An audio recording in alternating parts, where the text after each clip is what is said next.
नमस्कार, मैं मुस्कान कनौजिया और आप देख रहे हैं एसीसी न्यूज़ टुडे। देश के शीर्ष अदालत में ज्ञानवापी मस्जिद मामले को लेकर अहम सुनवाई शुक्रवार को हुई। 3 जजों की पीठ से इस मामले पर सुनवाई की। इस मामले में सुप्रीम कोर्ट की ओर से सुझाव दिया गया। जस्टिस चंद्रचूड़ ने कहा, हम निर्देश दे सकते हैं कि निचली अदालत प्रतिवादी के आवेदन का निपटारा करे, तब तक हमारा अंतरिम आदेश जारी रहे। और तीसरी बात, हम ये कहना चाहते हैं कि मामले की जटिलता को देखते हुए इसे जिला जज को भेजा जाए। जस्टिस चंद्रचूड़ ने कहा कि मामला जिला जज के पास भेजा जाए और सभी पक्षों के हितों को सुरक्षित रखा जाए। इससे पहले हिंदू पक्ष ने सुप्रीम कोर्ट में जवाब दाखिल दिया। पिछले दिनों सुप्रीम कोर्ट ने अपने आदेश में कहा था कि जहां शिवलिंग मिलने की बात कही गई थी, उसकी सुरक्षा सुनिश्चित करें। साथ ही इससे मुसलमानों को नमाज पढ़ने की इजाज़त दी थी।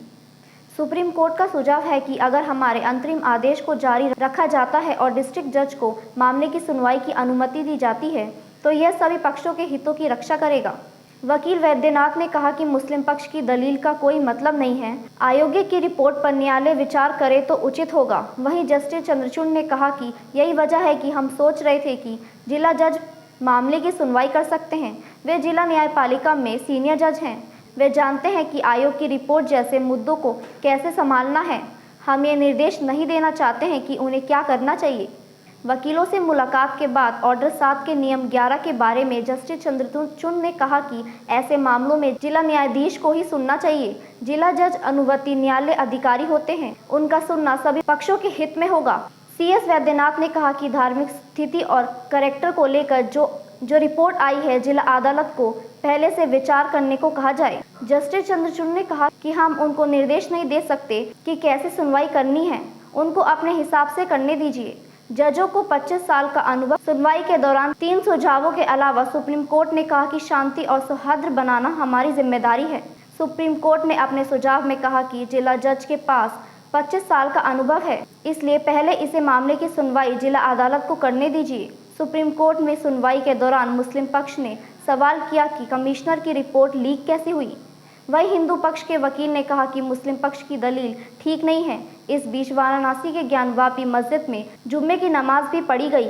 खास बात यह है कि 1 घंटे में ही मस्जिद पूरी तरह से भर गई, क्योंकि बड़ी संख्या में लोग नमाज पढ़ने पहुंचे।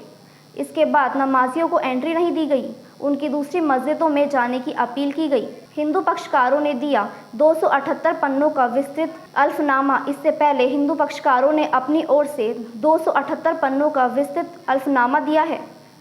इसमें कहा गया है कि ज्ञानवापी मामला उपासना स्थल कानून 1991 के दायरे में नहीं आता, क्योंकि उपासना स्थल कानून 25 अगस्त 1947 को किसी भी धार्मिक स्थल की स्थिति को लेकर, जबकि ज्ञानवापी परिसर में स्थित देवी श्रृंगार गौरी की उपासना, पूजा और दर्शन तो पिछली सदी की आखिरी दशक तक हो रहे थे। ऐसे में कोर्ट धार्मिक स्थानों की स्थिति के सवालों पर पहले सुनवाई करे, इसके बाद इसके कैरेक्टर और स्थिति की समीक्षा हो।